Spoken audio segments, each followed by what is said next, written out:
Ето новата ми пратка от Ваня Томова от Фейсбук.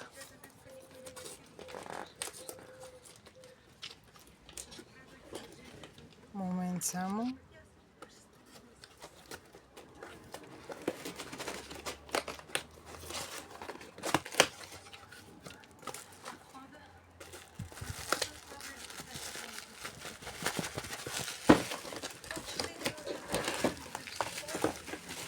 Ох, как боцкат. Сега да видим. Ох, как ги опакова хубаво жената.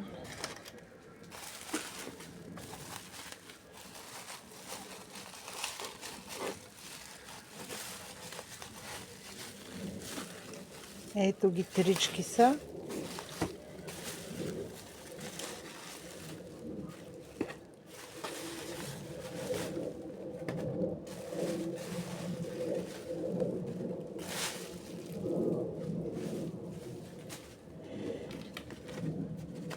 О, супер! Какви голями будли, не мога да го разопаковам, той се е набол на салфетката. О, супер!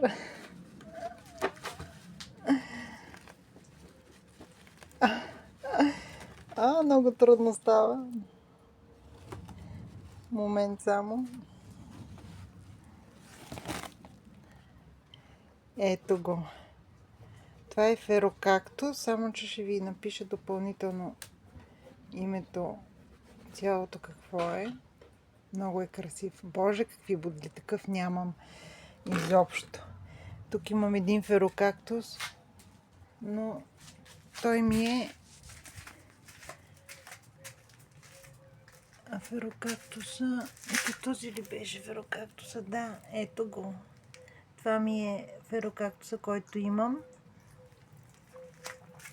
А ето тук си поръчах от една пратка ферокактус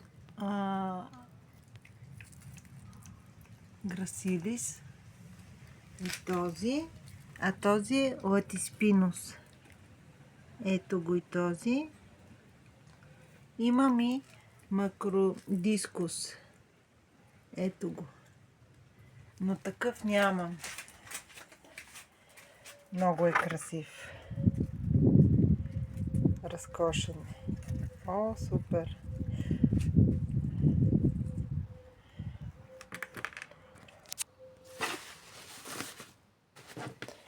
Сега да видим как ще отворим и по-натам втори. Ау!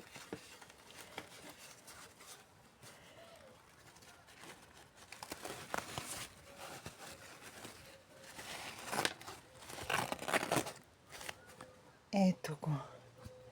И този сладур. Леле, той от бодли не се вижда.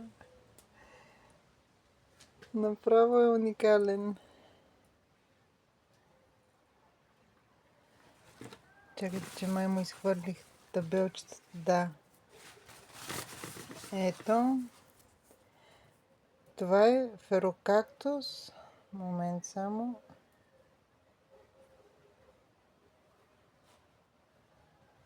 Защо не се еморджи? Еморджи, но не се фокусира. Еморджи.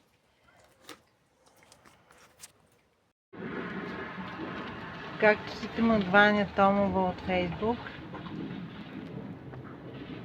Ето, това е Лобивия Фрокси. Ферокс. Да. Вече насъдени. Благодаря ти, Ванче. Ферокактус еморджи. Благодаря ти за чудесните растения. И на този сладур ще му търся името.